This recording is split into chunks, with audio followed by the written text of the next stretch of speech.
بسم الله الرحمن الرحیم. السلام علیکم ګرانو کتونکو د مشرق ټي وي پروګرام پوختنه کې تاسو ته هرکلی. ګرانو کتونکو لږه شیبه وړاندې تاسو به خبر شوي یې، خبرونه به مو هم اورېدلي، د ټلویزیون سکرینونو باندې به مو هم کتلي چې یوه نوې فیصله د سپریم کورټ آف پاکستان راغلې ده او د چیف جسټس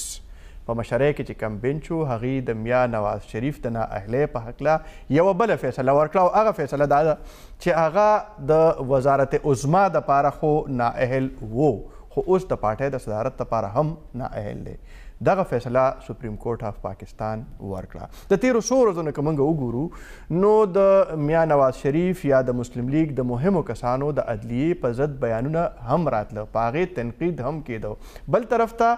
د چیف جسټس یا د عدالت د معزز ججانو ریمارکس هم داسې راتلل چې یو اشتعال را پیدا کېده او خدشات هم ښکاره کېده. بیا نن فیصله کې چیف جسټس په خپله مختصره فیصله کې دا هم ویلي دي چې کوم سړی د وزارت عظما دپاره یا د عوامي نمایندګۍ دپاره نااهل وي، هغه د پارټۍ د صدارت دپاره هم نااهل دی. او د دې سره سره یو بل مشکل ورته ویلی شو یا امتحان ورته ویلی شو چې د سینټ الیکشن په سر دی او د هغې ټول پروسس تقریبا مکمل شوی دی، صرف پولینګ طرف ته خبره تګ ده. او د دې فیصلې په نتیجه کې چې کم د سینټ دپاره ټکټونه د میا نواز شریف صاحب په دستخط باندې جاري شوي دي، هغه هم نل انوایټ شو، هغه به هم منسوخ کیږي. اوس به څه کیږي، وړاندې به څه کیږي، دغه ټول صورتحال آیا زموږ د سیاسي جماعتونو او د عدلیې ترمنځ یو جنگ او تصادم ته خبر روانه ده؟ د مسلم لیگ نون په طور باندې که موږ د پارټۍ په طور باندې وګورو په خصوصي توګه هغې بیانونه چې کوم راځي او بیا نن چې د فیصلې پر رد عمل کې کوم بیانونه راغلي دي، هم د مسلم لیگ بعضې لیډرانو ویلي دي چې زموږ وزیر اعظم اوس هم میا نواز شریف دی. دا بیان، دا خبرې، دا څه پیغام ورکوي او موږ کوم طرف ته روان یو؟ نور سیاسي لیډران هغوی هم دا وایي چې که چېرې پارلیمنټ د عدلیې سره جنګولی شي نو د دې به ملک ته او ریاست ته نقصاني. بل طرف ته د تحریک انصاف مشر عمران خان وایي چې که په عدلیه حمله کیږي موږ به یو بله درنه ورکوو. درنو ته خبره ځي، احتجاج ته خبره ځي، تصادم ته خبره ځي. دغه ټول صورتحال په ملک باندې اثرات څه دي او دا وخت د ملک چې کوم بیروني او اندروني چیلنجز دي د هغې باندې د دې اثرات پسې دغه ټول صورتحال به نن په پروګرام پوښتنه کې ډسکس کوو. د پروګرام کې د خبرو اترو دپاره موږ سره چې کوم زموږ ګران او قدردان مېلمانه دا وخت شریک دي، په هغې کې آصف اقبال داودزی صاحب څوک چې پخوانی د اطلاعاتو وزیر هم دی او د جمعیت علماء اسلام رهنما دی. آصف اقبال صاحب تاسو ته هرکلی پروګرام. بل ناست مېلمه زموږ د دغه سیمې نوموړی صحافي او تجزیه کار د ایکسپریس ورځپاڼې چیف رپورټر شاهد حمید صاحب موږ سره دی. شاهد صاحب تاسو هم په خیر راغلی. د دې نه علاوه زموږ کوشش به دا وي چې د پیښور های کورټ بار اسوسییشن صدر ارباب عثمان ایډوکیټ هغوی د ټلیفون د لارې موږ سره پروګرام کې شریک شي، د هغوی رایې واخلو. دغه شان د مسلم لیگ نون صوبایي مشر انجینیر امیر مقام صاحب هغوی به د ټلیفون د لارې اخلو او د تحریک انصاف سره تعلق لرونکي سینیټر شبلی فراز صاحب هغوی به هم موږ د ټلیفون د لارې په پروګرام کې شریکو. ټول ناول شاهد حمید صاحب موږ سره ناست دی. شاهد حمید صاحب خبرونه چې کوم راغله او بلکې اپډیټس هم لا را روان دي ځکه چې د خلکو ریمارکس یا د خلکو تبصرې هغه پې هم را روانې دي. کومه فیصله چې راغلې ده هغه فیصله د هغې کرکس یا داسې د هغې بریف که تاسو زموږ کتونکو دپاره او زموږ دپاره هم ووایئ او په هغې باندې لږه شان رایې هم ستاسو اخلم چې کوم خبر صورتحال دا وخت جوړ دی، یو سیاسي بحران نه دی پیدا؟ جی ډیره مننه کاشف صاحب. یقیني طور باندې تاسو بالکل ټیک خبر وکړو چې یو آئینی او سیاسي بحران ضرور پیدا شو او ظاهري خبره ده یو د غټ پارټۍ او بیا د رولینګ پارټۍ مشر دی نواز شریف صاحب او هغه د سپریم کورټ چې کومه فیصله وکړو هغه د هغه مشرتوب نه یاخ وکړو، د پارټۍ صدارت نه یاخ وکړو. نو ظاهري خبره ده هغه پارټۍ دې ټایم کې لکه د بغیر د سربراه نه بغیر شو، قیادت نه بغیر، یتیم غوندې چې موږ ورته هغه ټکي استعمالو شو هغه شو. نو ظاهري خبره دی اوس لکه مسلم لیگ نوې صدر به ځان دپاره به ګوري او نوې صدر به دا جوړېږي مسلم لیگ قیادت دپاره. جی چې کوم سپریم کورټ فیصله وکړو جی هغه فیصله چې کوم اوس پورې چې کوم ډیسیژن ما وکړو تاسو هم به کتلي هغه دا دی چې سپریم کورټ چې کله زما په خیال جولای کې کومه فیصله کړې وه 26 جولای چې 28 جولای هر یو تاریخ نو سپریم کورټ د نواز شریف صاحب چې کوم اوس ډسکوالیفیکیشن دی هغه تاریخ نه کړی دی، لکه هغه 26 یا 28 جولای نه کړی دی، لکه او دا ویلی دی چې هغې نه پس په طور د پارټۍ صدر هغه چې هر څومره فیصلې کړي دي هغه ټول فیصلې نل اینډ وایټ ختم د جولای نه په دې خوا. او جی نو دې کې چې تاسو وګورئ نو یو خو دا چې ظاهري خبره یو خو د پارټۍ په سطح یا د پارټۍ په فورم په سطح چې کومې فیصلې شوي هغه بله خبره دی. دې کې دوه درې څیزونه ماته ښکارېږي. یو خو دا لودرا والا چې کوم الیکشن شوی دی 154 نو هغه کې د پی ایم ایل ان چې کوم کینډیډیټ دی د هغه ټیکټ باندې هم د نواز شریف صاحب دستخط هغه به جاري کړي. ټیک شو جی. نو دې کې خو د لودرا الیکشن هم زی زما ذهن کې داسې راځي چې یو نیم چېرته صوبایي الیکشن هم شوی دی چکوال نو دا چکوال کینډیډیټ چې کوم دی هغه هم ډسکوالیفای کیږي ځکه چې هغه الیکشن نه انوایټ کیږي نواز شریف صاحب به جاري کړي.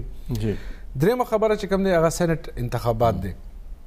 سینټ کې چې کوم د مسلم لیگ نون د څلورو صوبو د اسلام آباد نه چې کوم کینډیډیټ دی هغه ټولو ټیکټونو باندې د نواز شریف صاحب دستخط دی بینګ پارټي پریزیډنټ هغه ټول ټیکټونه هم نل انوایټ شو هغه ټول شی هغه شو. نو یو بل چې زما ذهن کې راځي کېدای شي ټیکي نه چې کله شاید خاقان عباسي صاحب چې وزیر اعظم شو نو آیا هغه ټایم نواز شریف صاحب دوباره الیکټ شوی و یا نه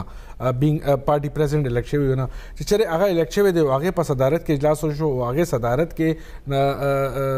شاید خاقان عباسي صاحب چې کوم دی هغه شو وزیر اعظم دپاره نامینیټ شو نو هغه هم یو کنفیوژن بیا جوړېږي چې شاید خاقان عباسي صاحب چې کوم دی ویلډ دی یا نه دی دا هم یو کوشن دی. ګوره چې دې ټایم کې چې کوم پوزیشن دی سر 10 خو موږ ته دا ښکاري خو مسلم لیگ نون ظاهري خبره دی بحران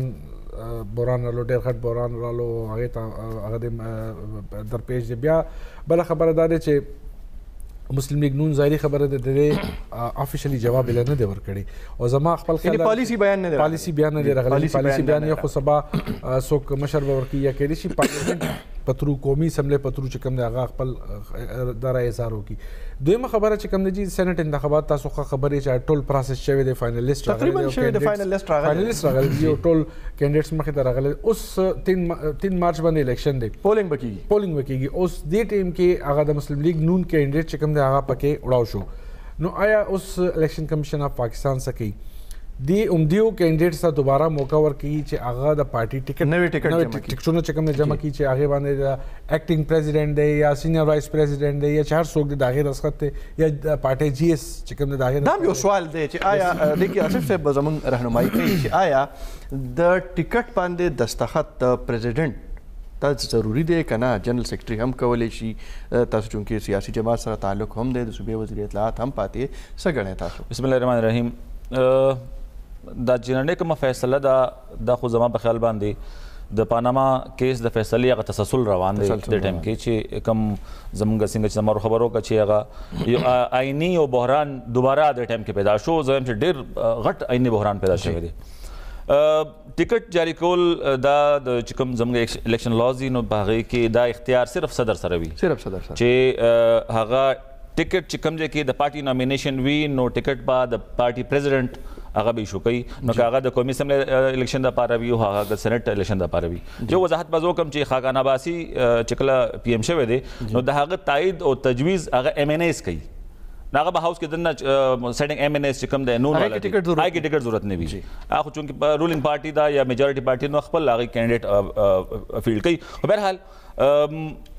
دا یو حقیقت خپل ځای باندې یو سوال دی چې نامزدګي خو به پارټي کوي نامزدګي بهرحال نه هغه ټیک دی خو نه خو هغې کې د اصل کې د ډاکومنټ کې څه پروف نه چې دا هغې نامزد کړی دی. نو اوس موجوده دا ویو چې لکه د ایوان بالا دپاره الیکشن دی او هغې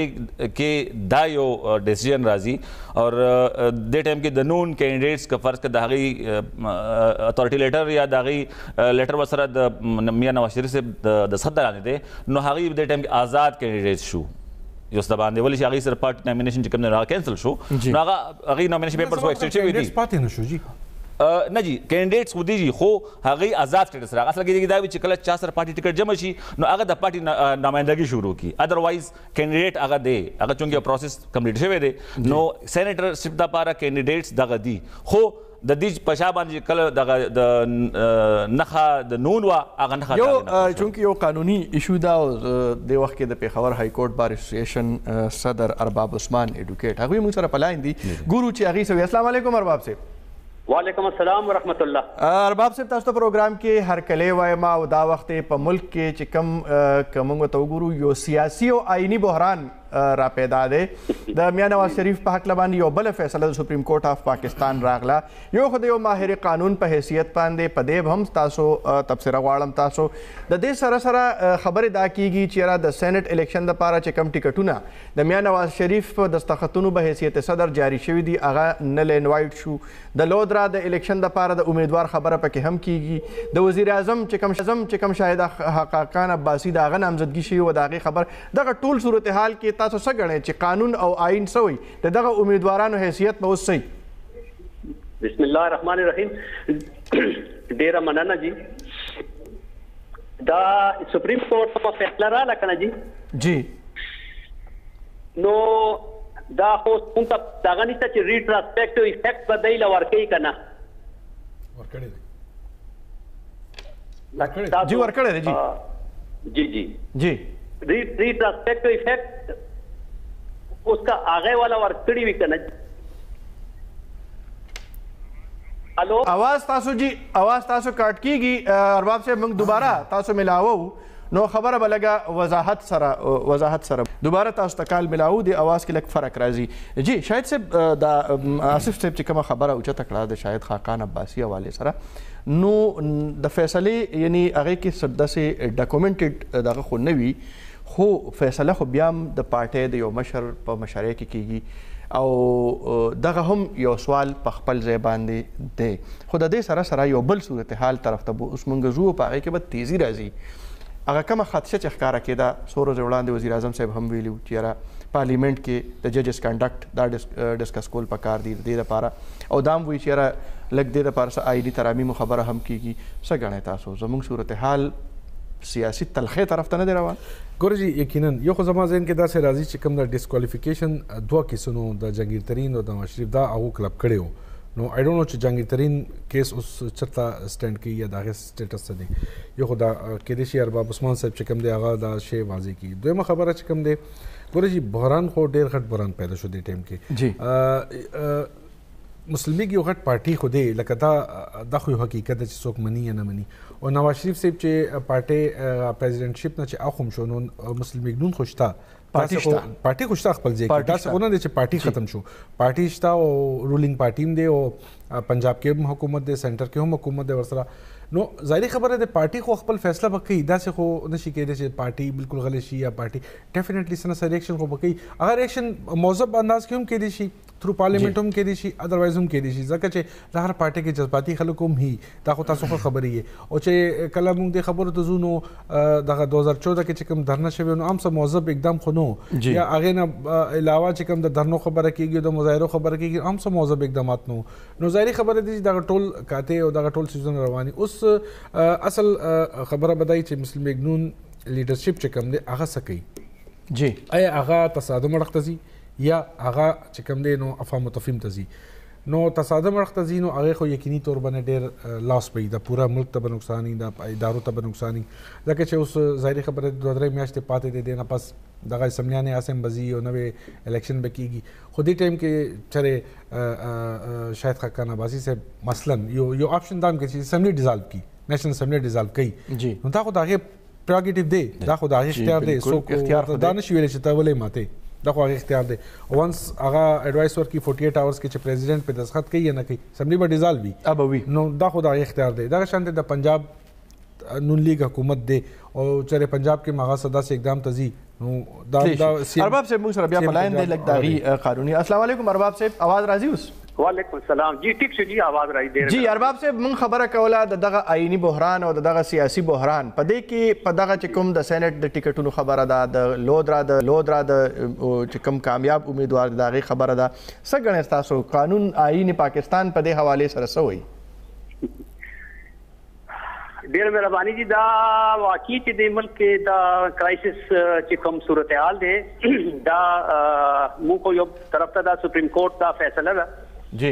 نو بحیثیت وکیل خو موږ دا خبره منو چې سپریم کورټ چې کوم ډیسیژن کوي هغه خو موږ آنر کوو. ولې بیا هم په هغه باندې لکه آئینی ماهرین چې کوم دی نو هغه خپل خبره دغه کولی شي چې یاره د دې لکه کانسیکوینسز چې کوم دي نو دا به د جمهوریت فیور کوي یا ادروایز دی جی نو خبره داسې ده چې نواز شریف صاحب د نااهلۍ فیصله خو اول شی وه خو بیا پارلیمنت چې کوم دی نو هغه اهلیت چې کوم دی نو هغه بل منظور کو یو آئینی حیثیت یې ولا ورکړو او هغه حیثیت کې هغه ځینې ډیسیژنز کړي دي چې په هغه کې وزیر اعظم نامزدګي وه او هغه کې اوس ریسنټلی د سینټ ممبر چې کوم دي نو د دوی نامینیشنز هم دي جی اوس ما ته خو د ډیټیل فیصلې دغه نشته چې د دې ریټراسپیکټیو افیکټ به وي جی نو که ریټراسپیکټیو افیکټ یې نو هغه ټول سینټ ممبر چې کوم هغه نامزد کړي دي نو هغه خو به ختم شي نو راتلونکي چې کوم د سینټ الیکشن دی نو په دې کې د نون دپاره دا پرابلم ارباب صاحب فیصله چې کومه دا وخت پورې راغلې ده هغه دا ده چې په جولای کې غالبا 28 جولای باندې چې کومه فیصله وه د هغې وخت نه دا فیصله لاګو ده ها جی ها اوس خبره دا ده چې په دې باندې ګوره جی خبره داسې ده چې که ورته ریټراسپیکټیو افیکټ ورکوي که نه نو دا خو یو بحران خو به یو شکل دغه کوي اختیاري او دا خو د نون خپل سیاسي دغه دی حکمت دی چې دی اوس چې کوم دی نو د دې متعلق څه فیصله کوي او بیا پارلیمنت د دې متعلق پارلیمنت ته کاغذي نو د پارلیمنت کې چې کوم دي نو سیاسي کوم جماعتونه دي د دې متعلق څه نقطه نظر وي دا شی خو به خامخا ډسکس کیږي او په دې کې به دا چې څه د خوندګي غونډې پیدا شي په دې کې سیاسي حالاتو کې نو موږ ته خو داسې ډیر صورتحال د فیوچر نه ښکاري چې دې کې ارباب صاحب یو خبره دا هم کیږي چې پارلیمنت یا سیاسي قوتونه دا تصادم طرف ته روان دي د عدلیې سره دې صورتحال ته د یو وکیل په حیثیت باندې تاسو یا د وکیلانو د یو نماینده په حیثیت تاسو څنګه ګورئ بیا 13 ورځ چې کوم وزیر اعظم صاحب خبره کړې وه چې د ججز کنډکټ دا په پارلیمنت کې ډسکس کول پکار دی او د دې لپاره د آئینی ترمیم خبرې کیږي دې صورتحال ته په کوم نظر ګورئ همدغه ما عرض کوو تاسو ته چې دا کوم ډیسیژنز دي نو په دې باندې به دا سیاسي جماعتونه به غور کوي چې آیا زموږ چې کوم پارلیمنت دا لیجسلیشن چې کوم کیږي نو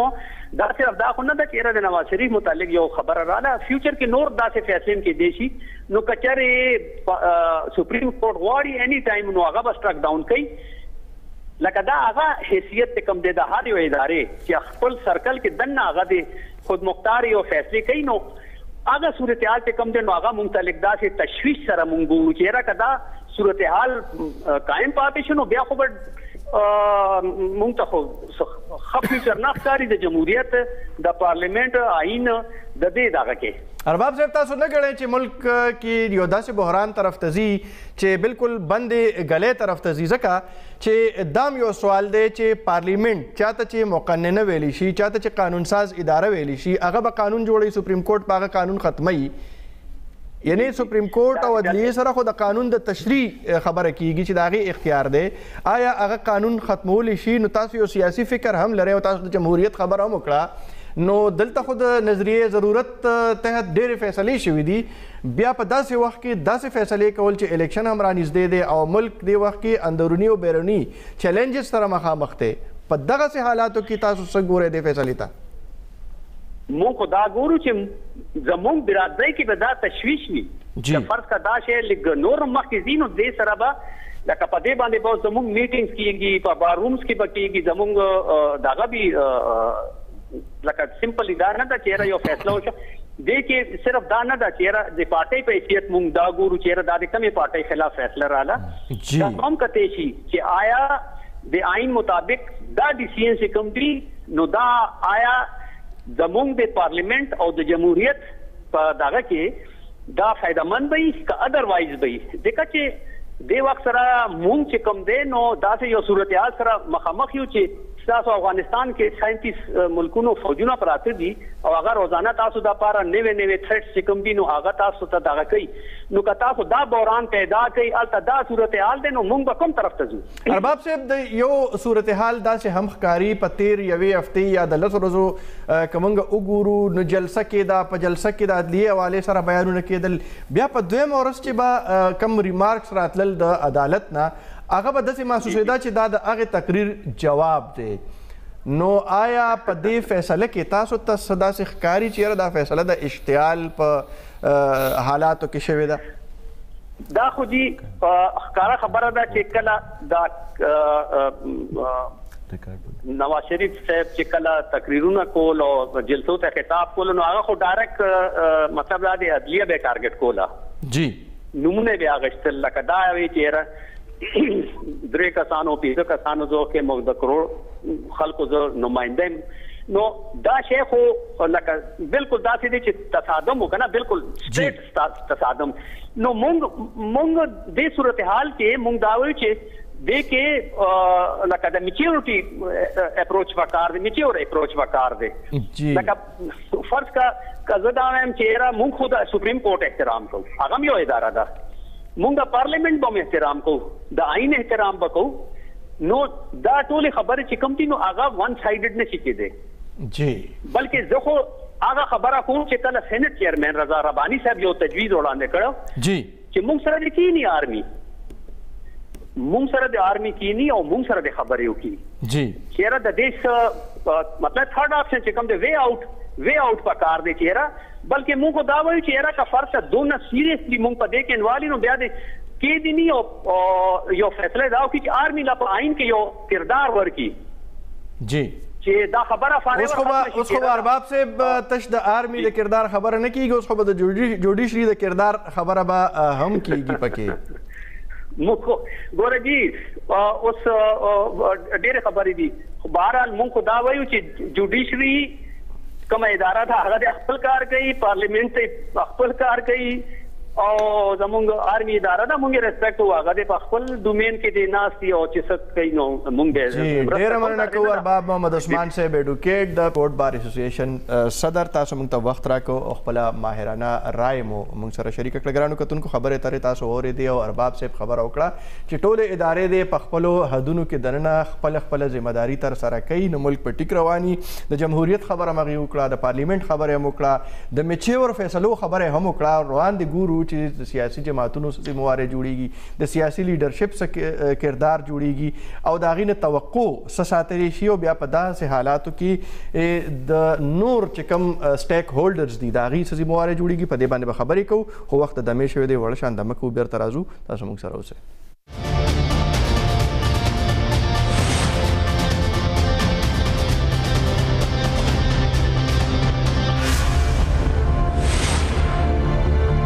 جی ګرانو کتونکو پروګرام کې وزل بیا تاسو ته هرکلی او د ارباب عثمان صاحب سره تفصیلي خبرې اترې زموږ وشي او یقینا چې تر څو پورې ډیټیل فیصله نه ده راغلې او اهم خبره شاید امید صاحب دا وکړه چې د مسلم لیگ نون پالیسي سټیټمنټ نه دی راغلی. بهرحال مشکلات هم شته بحران هم شته خو په دغسې بحراني کیفیت کې د سیاسي جماعتونو د سیاسي قیادت د هغوی هم امتحان آصف اقبال صاحب یو بل امتحان سره زموږ لیډرشپ مخ ته څوک لیډران هغې به دې وخت کې مطلب کوشش کوي چې یاره دا بحران حل شي او څوک پر دې نه د فایدې اخیستو کوشش کوي. څه ګڼئ تاسو ذمواري څه جوړیږي او کردار څنګه پکار؟ زه به ووایم چې دې فیصلې ته هر یو پاکستاني په خپل انداز سره ګوري د دې نه بالاتر چې تعلق د کومې پارټۍ سره لري او څنګه چې ارباب صاحب وویلې چې بعضې فیصلې د ملک حالاتو مطابق راوتل ضروري وي. جی دې ډیسیژن سره لکه پارلیمان چې دا خو بالاتر دی هغه ځکه چې د ټول چیف جسټس صاحب وایي چې پارلیمنت د پاسه بیا آئین بالاتر دی نو دا آئین کې اختیار د امینډمنټ صرف د پارلیمنٹ دی د آئین خالق څوک دی د آئین خالق دا پارلیمان دی مینز سپریم دا هغه خبرې دي چې د پارلیمان اصل کې د ټیم کې په دې باندې به بحث شروع کیږي یس د ټیم کې امتحان د سوال هم دا دی چې دا چې زه څه وایم او دا څه ګورم او د نون په جلسو کې چې کوم خبر راځي لب و لهجه هغې کې او چې دوی د ووټ د تقدس خبره کمه کوي نو زه به دا وایم چې دا پاکستان یو جمهوري ملک دی خو جمهوري ادارې ولې خپل کار ته پرېښودلی کېږي نه دا غټ سوال دی چې او بل طرف ته لکه د آئین چې کوم باب اول دی هغه د بنیادي حقوقو متعلق دی او نواز شریف د دې ملک یو سټیزن یو شهري دی نو هغه په دې خبره کې حق بجانب دی چې هغه یو طرف ته ګوري چې د ملک ډیکټیټر هغه د دې ملک عدلیې پورې خندا کوي او د ملک نه بهر د علاج بهانه باندې وځي او بعد چې کوم دی نو په آرام ژوند تېروي او بل طرف ته یو سیټینګ گورنمنٹ یو سیټینګ پی ایم چې کوم دی نو د هغه خلاف ډیسیژن راځي نو دې فیصلو ته عوام هم ګوري او دا سیاسي پارټۍ هم ګوري دا بحث کم ذکر تاسو وایي چې پی ایم وایي چې بحث پکار دی د آرټیکل 68 چې دی هغې باندې د آئین دا قدغن لګوي چې په پارلیمان کې دننه د سیټینګ د سپریم کورټ ججان او د های کورټ ججانو متعلق د هغې په کردار باندې بحث نشي کېدی اوس دا آئیني شک دی که د پی ایم یا د وزیر اعظم دا یو تجویز دی نو هغه ته به پکار دی چې هغه 2/3 میجورټي سره دغې ترمیم وروړي په قومي اسمبلی کې خو دا شته خو په سینټ کې هغه سره دغه میجورټي نشته هغې بیا بل لار ده چې بیا جوینټ سیشن راشي په هغې کې 2/3 میجورټي راشي خو بهرحال په دې کې بل کې دي سیاسي جماعتونو چې کوم په سینټ کې د چا اکثریت دی د هغې سره خو بهرحال لکه د خبره دا دی خو یو سوال به بیا هم دا پیدا کېږي که بیا هغه فیصله د پارلیمنت اوس دې کې یو شی زه تاسو ته یو شی بل وایم چې هغې به ماهرین قانون خو عثمان صاحب ارباب صاحب لاړو آرټیکل 188 چې دی نو هغه یو خبره کوي چې د سپریم کورټ د پارلیمان د ایکټ پاس شوی ایکټ متعلق چې سپریم کورټ یو فیصله راځي نو د 188 د لاندې بیا دغه سپریم کورټ هغه خپل ریویو کولی شي خو دې کې بل سوال دی اوس سوال دا دی چې دا فیصله د نواز شریف به حیثیت پارټي صدر راغلی دا دغه ایکټ خلاف نه راغلی چې کوم ایکټ پارلیمان پاس کړی دی خو زه به دا وایم چې هغه ترمیم خو هغه ته دا حق ورکړی دی چې هغه صدر جوړ دی شي بل دا چې بل خبره پکې دا ده چې دې ټایم کې یو بل درخواست سپریم کورټ سره دی هغه د آرټیکل 62 F1 دی غالبا چې او هغه د اهلیت متعلق دی نو زه به حیثیت طالب علم جمهوریت دا ګڼم چې سپریم کورټ لا دا فیصله د دې دواړو کیسونو فیصله یو ځای راوستل پکارو چې د هغې اهلیت سره دا نتیجه وی نو دا موجوده کوم بحران موږ مخې ته راځي چې سینټ الیکشن په 3 مارچ باندې دی زه یو وضاحت وکړم چې دا د پارټي سره ټیکټ دا صرف د پارټي افیلیشن دپاره وي دغه امیدواران د نون والا هغه کینډیډیټس دي خو دې ټایم کې د دې فیصلې نه پس هغه آزاد کینډیډیټس وو څنګه چې په دننه آزاد کینډیډیټس راغلي دي د هغې شته نو د هغې حیثیت هم اوس د نون والا چې کوم دې ټایم کې هغه آزاد دي چې فرض که دا فیصله ما هم نه ده کتلې او که دا پکې وي چېرې د نواز شریف بیسس سره کومې فیصلې کړې وي د 28 جولای نه پس هغه نل وایډ شوي نو دې وجې نه یو بحث چې کوم دی نو هغه بحث اوس روان شو او د بحث ته د پاکستان عوام خو زه هسې کاشف بھائی زه یو خبر دې ته په بل نظر ګورم زه ورته بې حیثیت سیاسي طالب علم په دې نظر ګورم چې د 28 جولای د فیصلې نه پس مسلم لیگ نون په پاکستان کې 3 ضمني انتخابات ښه میجورټي سره ګټي داسې خو نه ده چې یو بل د فورم نه د نون چې کوم دی مظلومه کوي لیګا دی او قصدن آمدن مظلومه کوي او را روان وخت دپاره د عوامو ته مظلوم ښیي چې عوام په 2018 الیکشن کې کوم مکمل میجورټي سره دی راولي څنګه چې لوتر الیکشن کې کوم دی نو هغه ته میجورټي د مظلومیت میلو شوه جی زما خواهش ته چې شاهد صاحب د په دې باندې کې شاهد صاحب چې کله چېرته هم یو ملزم ته هغه هر قسمه کیدی شي هغه ته سزا وارولی شي نو زموږ د ملک روایات دا دي چې سیاسي خلکو سره د خلکو یا د اولس همدردی سیوا شي او موږ کتلي دي تاسو د ذوالفقار علي بوټو د 500 نه راواخله تر دا دمه پورې چې څومره سیاسي خلک هغه جیلونو ته تللي دي د هغې خلاف عدالتي فیصلې راغلي دي د هغې خلاف ریاستي کارروایي شوې ده هغې سره د خلکو همدردی پیدا شوي دي دې فیصلې ته به کوم نظر کاشف صاحب ستاسو د سوال باندې خبره نه مخکې زه یې 2 خبرې کول غواړم یو خو آصف صاحب چې کومه خبره وکړو دغه سینټ کینډیډیټس حوالې سره دې حوالې سره کنفیوژن شته کنفیوژن دی بالکل آیا هغه د ټیم کې انډیپینډنټ کینډیډیټ شو یا هغه چې کوم پارټي ټیکټ باندې افیلیشن هغه آیا ختم شو هغه بینګ کینډیډیټ نه کنسیډر کیږي څه صورت حال په دې هکله زما په خیال سبا الیکشن کمیشن خپل اجلاس راغوښتی دی هغې کې به دغه ټول شی باندې به غور کیږي ځکه چې چېرې دا الیکشن پوسټپون کیږي یا ډیلې کیږي ظاهري خبره د هغې سره یو نوی بحث به شروع شي نوی بحران به شروع شي. دویمه خبره دا ده چې آصف صاحب دغه عامر اړخ ته چې کومه اشاره وکړه چې هغه باید د دوبۍ کې دی او امریکا کې دی او لندن کې دی. ګوره جي زه خو دا ګڼم چې کېدای شي دا ایوب صاحب او دا یحیی صاحب چې کوم دی د هغې ملګرو کې دې ټایم کې څوک ژوندی نه وي خو دا ضیاءالحق یو ملګری زما په خیال اوس هم ژوندی دی جنرل چشتي فیض علي چشتي صاحب چې کوم دی اوس هم ژوندی دی. نو بکار چې هغه رې وړي که نه هغه ټایم کې رایټ هینډ و آرټیکل 6 پې ولګوي که نه هغه خو آئین سسپینډ کړی و که نه جی دلته خو یو سړی چې څه وکړي او سپریم کورټ په ایکشن اخلي ظاهري خبره د آئین سپریم دی د آئین خلاف ورزي چې هر څوک کوي هغې خلاف ایکشن کېږي پکار دی چې اخلي او د مشرف صاحب خو په خپل هم ژوندی دی هغې ټول ملګري هم ژوندي ټول ملګري شته تقریبا شته جنرل محمود عثماني شته جنرل محمود شته هغه ټول چې کوم دی یو سید ظفر چې کوم دی اوس هغه بل کیس کې نیب چې کوم بالکل کوم نوی کیس چې جنرل سید ظفر چې کوم دی هغه ټایم کې ایکټینګ آرمی چیف و جی بکار چې هغه ټول غوړي آرټیکل 6 پې ولګوي که نه لکه دا خو خبره نشي کېدی چې سیاسي خلکو باندې شته او غیر سیاسي خلکو باندې نشته دا په دې شي د ادارې چې کوم دی په دې شي انتظار کې ولې دی چې د ګورنمنټ چې کوم دی دا سټیپ واخلي بیا به موږ ایکشن واخلو سوموټو څه دپاره دی سوموټو خو هر شي کې کېږي که نه پکار دی په دې موشي.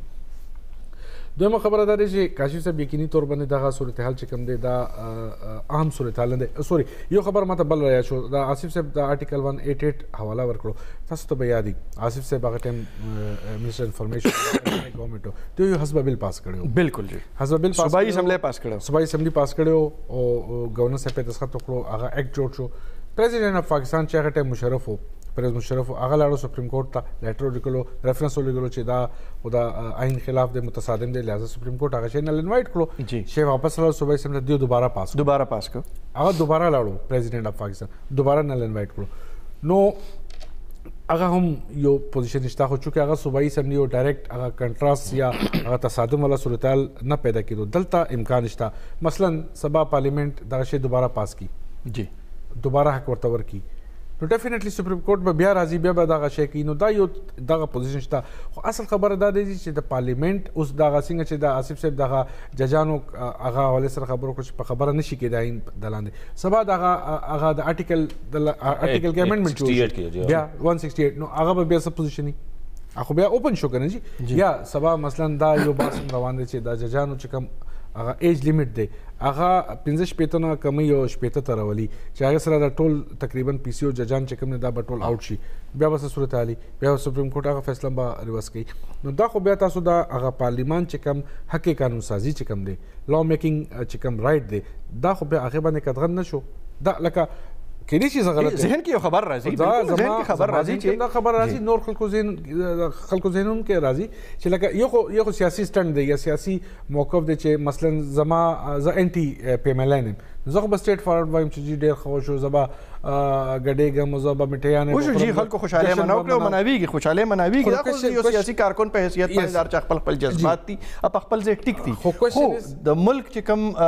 بحران سره مخ دی او بیا په داسې وخت کې چې موږ ته په خارجه محاذ باندې چیلنجز هم شاید امید ډېرې مسلې دي جی ډېرې مسلې دا تاسو د امریکا چې کوم موو هغې نه خو ځان بچ کړو وزیر اعظم صاحب سبا بلې دوره باندې روان دی خو څومره مودې دپاره سبا بیا امریکا سره موو وکړي بیا به څه چلي سبا بل ګوره جي افغانستان صورتحال ستاسو مخې ته وړاندې ده انډیا سره چې کوم زموږ تعلقات دی هغه هم تاسو ته ښه پته دی ایران سره چې کوم صورتحال روان دی هغه هم تاسو ښه خبري ګوره چاینا سره موږ دومره غټ پروجیکټ موږ روان کړی دی سبا خدای مکه چې هغه سی پیک والا شی متاثر شي دی نه ځکه چې سټیبلیټي چې ختم شي شاید صاحب خبرې ډېرې مهمې دي او زما خواهش ده چې په دې باندې موږ ډیټیل سره خبرې وکړو وخت موږ سره د دمې شوی د ګرانو کتونکو او کمې نقطې چې شاید حمید صاحب اوچتې کړي یا آصف صاحب اوچتې کړي یقینا چې دا هغه خدشات دي او هغه سوالات دي هغه نقطې دي چې د ولس په ذهن کې به هغه راپیدا کېږي او وړاندې موږ دا هم ووایو چې اوس په دې باندې یو ډسکشن یو بحث به شروع کېږي په میډیا باندې او بیا په سوشل میډیا باندې به کېږي چې په هغې خو اړو کنټرول نشته او چې د چا څه په زړه راځي هم هغه پې لیکي د دې اثرات به سوي او د شاهد صاحب وړاندې موږ یو سوال دا هم یخیو چې آیا دا کومه فیصله چې راغله د دې به مسلم لیګ نون ته فایده سوري او نقصان به صحیح په دې به هم خبرې کوو خو وخت یو ځل بیا د دمې شوی د دمه کو بیرته راځو تاسو مشرق ټي وي ګورئ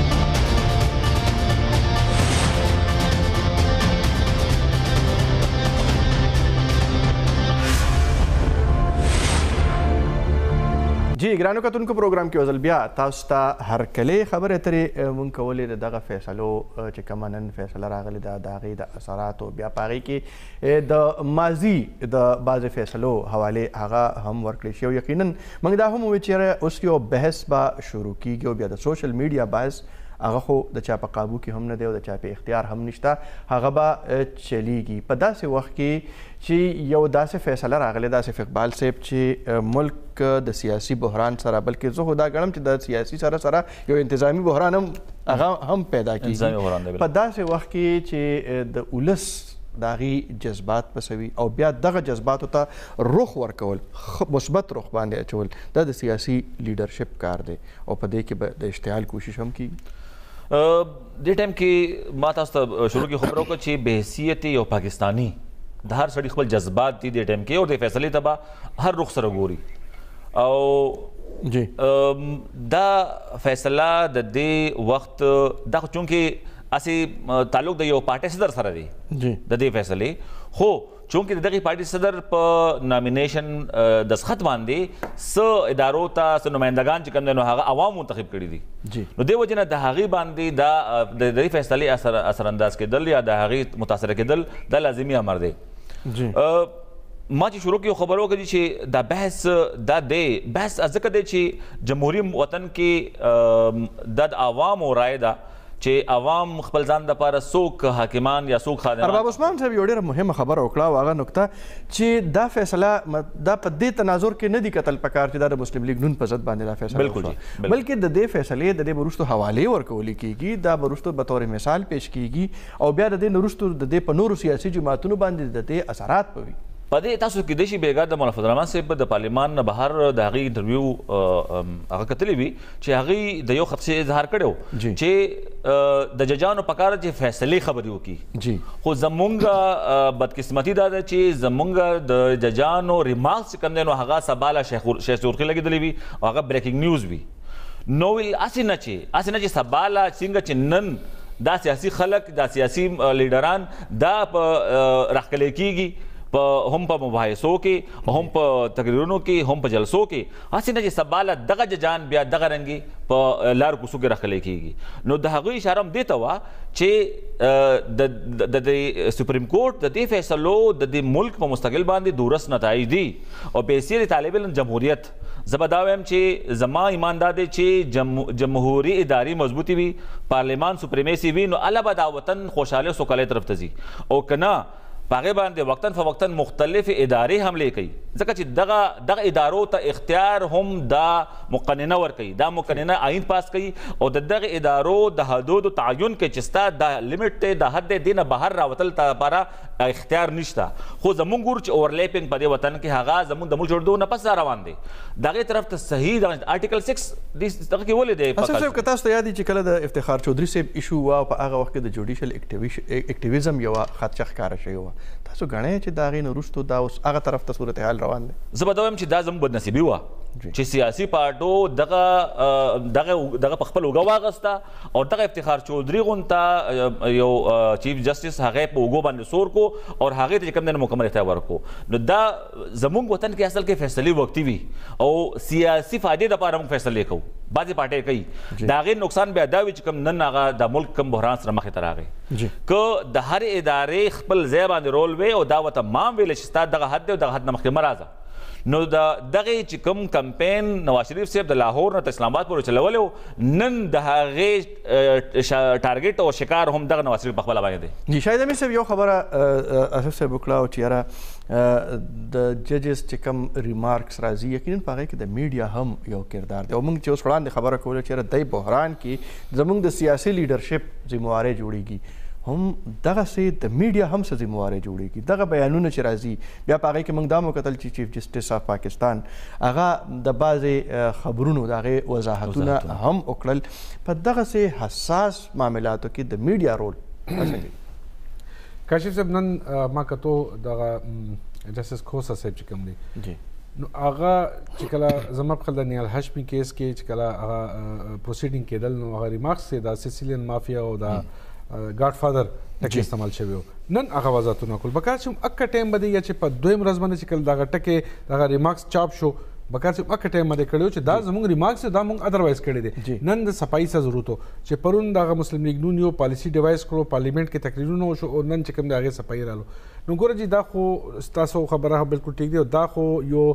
منلې هغه دی بالکل چې د ججانو چې کوم دی فیصلې چې کوم دی هغه لکه هغه کېږي فیصلې خبرې کوي لکه هغه ججان په خپل نه کوي ججان خو مطلب دا چې ریمارکس خو ادروایز او دا بکارم دا دی چې ججانو ته بکار چې دا پابندیو لګي چې بھئی موږ چې کوم ریمارکس ورکو هغه به تاسو رپورټ کوي نه جی هغه به د خبر په تور باندې ځکه چې شاید صاحب مونږ وکتل د څو ورځو نه بلکې د ډېرې وخت نه مونږ ګورو چې د ججز ریمارکس نه د هغې نه د فیصلې اندازه کېږي فیصله به سره راځي کاشف بھائی تاسو نه به هېرې ځي چې کله چې افتخار چودھری دوباره رینسټیټ شو نو هغه باقاعده تمام چیف سیکرټریز ته د ټول پاکستان یو لیټر کړی چې په هایرارکی کې د پریزیډنټ او د پرایم منسټر نه پس زما پوزیشن دی چې څنګه په پی ایم هاوس کې او څنګه په پریزیډنټ هاوس کې اے پی پی ریډیو پاکستان او پی ټی وی خپل نمائندگان کې نه د کرنګ تاسو به زما سپریم کورټ ته هم د درې کسان ډیپیوټ کوي چې دی ولته ناستي با درې ادارې به راځي به دی به زما ریپورټینګ کوي بیا د هغې چیف سیکرټري کوم راغلی و چې زه کله ستا صوبې ته راننه کېږم نو ستا یو باقاعده پروټوکول دونه تعداد کې ګاډي به ما سره ولاړي څو پورې زه ستا په صوبه کې وخت تېروم دا ستا ټول ګاډي به ما سره زما میزبان به ته او چې کله زه ستا حدود را کراس کړم نو بیا به ستا ذمهداري ختمېږي ګوره کاشف صاحب زه د ګڼم چې یو خو دا دی چې چیف جسټس صاحب چې کوم دی د سی جے پی یا د صوبو چې کوم چیف جسټس صاحبان دی کله چې کله بار ته ځي هلته خطاب کوي یا بل چېرته کوي نو هغه هم پکار دی چې د پریسټیج خپل جاري کړي ټیک شو جي کوریج نه دی پکار ځکه چې ججانو خو مطلب سیاسي خلکو کې ججانو کې خو ډېر فرق دی دویمه خبره دا دی چې دیو باندې ایمیډیټلی دیو ته پابندي لګولو پکار دی چې کم ریمارکس موږ ورکو دورانې هغه پروسیډینګ هغه پکار دی چې رپورټ ونه شي ها چې کله فیصله راشي فیصله خو ټیک دی خو فیصله دی هغه پکار دی درېیمه خبره دا دی چې تاسو دا چودھری صاحب خبر وکړو آصف بھائی مو کړو زه زه سوچ کوم چې نواز شریف او چې هغه وتی بار او ګوجرانوالې ته اعلان ورسېدلی او بیا افتخار چودھری صاحب چې کوم تور کوټ یې مچولی و ټیک شو جي تور کوټ مچولی زه هغه خبره موږ دی چې نواز شریف چې کوم کار کړی دی هغه ولې کړی دی نه دی کړی عدلیه یا وکیلان یا ججان سیاسي فایده یار مني نه مني هغه بله خبره دی خو افتخار چودھری سره چې مشرف سره کړی و پکار چې ادیه په هغې خو اکشن واخلي که نه سموټو واخلي زه دغه د پوره قوم سره ملک سره چې څه شی په هغې اډوان اخلي خو هغه ویښتونه چې نیولي او جټکې ورته ورکړو په هغې خو اکشن واخلي که نه یا مخې ته کېنولي او په خپل ناس وردي کې په هغې خو اکشن واخلي که نه ګورو جي لکه امیج جوړولو دپاره څه نه څه کول ډېر ضروري دویمه خبره کاشف صاحب تاسو یو خبره کړې هغه کوېشن کړی چې د نون لیګ به څه پوزیشن زه دا ګڼم چې نواز شریف هغه نواز شریف چې اوس د عہدې نه هم راکوز شو او د پارټۍ عہدې نه هم راکوز شو دا انتهایي خطرناک نواز شریف وایي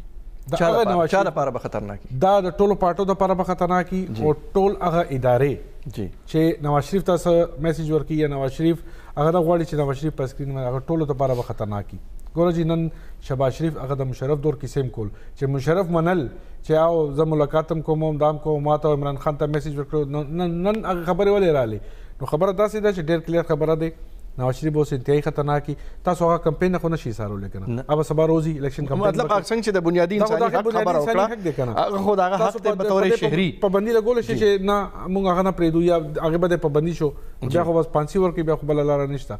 خبره هغه به روزي هغه به انتهایي خطرناکي هغه به تقریر هم به کوي هغه خلکو ته به میسج هم به ورکوي هغې سره خپل پارټي شته پارټۍ د بیا به عمران خان صاحب وایي چې که هغه د عدلیې خلاف راووته زه به درنه ورکوم پارټۍ د هغې نوم باندې دی ګوره چې عمران خان مخکې هم درنه ورکړی و سو وټ 120 ډیز لپاره درنه و سو وټ خبره داسې دی چې عمران خان ته هم پته دی چې اوس هغه الیکشن ته روان دی او دا زه د ګڼم چې دا عمران خان دپاره اخري الیکشن دی چې عمران خان دا الیکشن وګټلو او چې کوم د هغې د اړه خواهش دی پوره شو ویل اینډ ګوډ چې مثلا د هغې خواهش نه پوره کېږي نو زما خیال نه دی چې 2023 دپاره چې کوم دی هغه دې پوزیشن کې به چې بیا یو کاشف بھائی زه دې ټولو سینیارو ته بل نظر باندې وګورم جي د شهباز شریف صاحب د 28 جولای نه پس چې کوم هغه حالات او واقعیات دي شهباز شریف صاحب زی سعودي عرب ته جی اور پسې په فلایټ کې چې کوم دی نواز شریف صاحب هم زی جی دغه نه پس واپس راځي او بیا باقاعده نواز شریف صاحب د روان وخت لپاره د شهباز شریف د وزیر اعظم اعلان کوي جی او داغه نه پس بیا هغه روزي او بیا باقاعده عدلیه ټارګټ کوي او د عدلی ریمارکس راځي او داسې هم ښکاري جی یو داسې ښکاري چې شهباز شریف صاحب هغه په یو محاذ لګیا دی نواز شریف په یو بل محاذ لګیا دی نو زه وایم عوامي محاذ او په انتظامي محاذ چې د هغې یو مثال هم موږ ته مخې ته راغی چې د دې دونه مظلومان کړل چې د لودرا الیکشن جهانګیر ترین په 40,000 ووټ په لیډ ګټي او بیا چې کوم دی نو په 28,000 27,000 ووټ په لیډ باندې بیلي نو زما د نقطه دا ده چې آیا داسې خو نه ده چې د سعودي عرب د راتګ نه پس او د شهباز شریف د وزیر اعظم د اعلان نه پس دا ټوله تانه بانه د دغې نون دپاره ځکه چې نواز شریف ته خو خپله معلومه ده چې هغه ناهیله شوی دی نو هغه د نیکسټ الیکشن کې داسې هم نشي راتلی ځکه چې تعین خو نه دی شوی تعین به اوس کېږي خو بهرحال د نیکسټ الیکشن کې هغه نشته شهباز شریف به حیثیت نون هغه دپاره چې کوم یو فضا جوړه شوه دا نننۍ فیصله به هم عوام دا ګڼي چې هغه سره زیاتې وشوه ولې ځکه ګڼي چې یو طرف ته عامر هغه ناست هغه چې کوم دی نو بهر ناست دی دا خلاف دا موږ سره انټرپول څه دپاره دی زموږ ادارې څه دپاره دي هغه بهر په ارام ناست دی او دننه چې کوم دی نو دا یو عدالت ته راځي چې دغه بیا املا خو کېږي که برحال دا خو زه د آصف بھائی چې کومه خبره وکړو زه دا به لږ وړاندې بوزم آصف صاحب چې کوم د سعودي عرب خبره وکړو دوی هم سعودي سره ډېر نږدې دی دوی پارټۍ نو دې ته زیات پته چې سعودي کې هغه کېږي اول د څه شوي دي خبره داسې ده چې تاسو ښه خبرې مو د لازم پرې څه فایده نه ده راغلی سعودي عرب تاسو خبرې یې چې سوا دې نه چې حج عمره کوو پکې حج عمره هم کوي او د پارټۍ سیکرټري دغه لیبیا چې کوم دی هغه مطلب هغه ټول خبرو ته نه ځو خبره داسې ده چې دا تاسو خبرې چې زموږ فیصلې بهر کېږي امریکا کوي سعودیه کوي برطانیه کې زموږ اکثر فیصلې بار کېږي نو کېدای شي داسې هغه شوي خو هغه تاسو ته به یادي چې کله د دواړو نو لاړو نه بهر هغه ټولې خبرې وشوې چې دوی چې کوم هلته انویسټمنټ دی هغه د هلته نه شفټ کړي او هلته چې کوم بحران دی هغې کې هم د دې د رول خبره کېده باندې هغه ټولې خبرې وې خو یقینا ګوره چې زه خو دا ګڼم چې کله نواز شریف درېیم ځل وزیر اعظم جوړ شو هغه ورځ نه دا خبره اسټابلیش شو چې چېرې څلورم ځل مسلم لیگ نون ته میجورټي ملاویږي وزیر اعظم به شهباز شریف جی ګرانو کتونکو خبرې ترې تاسو زموږ د میلمنو د ماهرینو واورېدې ډېره مننه د آصف اقبال داودزی صاحب د شاهد حمید صاحب او د ارباب عثمان صاحب خو سوال اوس هم په هغه ځای ولاړ دی چې بحران دی او یقینا چې دی په دغه بحران نه به وځو څنګه او کم آیني بحران خبره چې کېږي د هغې حل به څه وي او آیا خدای مکه صورتحال داسې خو به نه وي چې او په کار هم نه ده چې داسې وشي چې ادارې تصادم طرف ته لاړ شي یا یو سیاسي جماعت هغه د یو محترمې مقدسې ادارې سره تصادم واخلي ګورو چې په راروانو ورځو کې څه کېږي او دا خبره هم به مد نظر ساتو چې د دې فیصلې اثرات په مسلم لیگ نون باندې څه وي دا به راروانې ورځې ثابتوي اوس د پروګرام به ختم دی اجازت راکړئ د الله په امان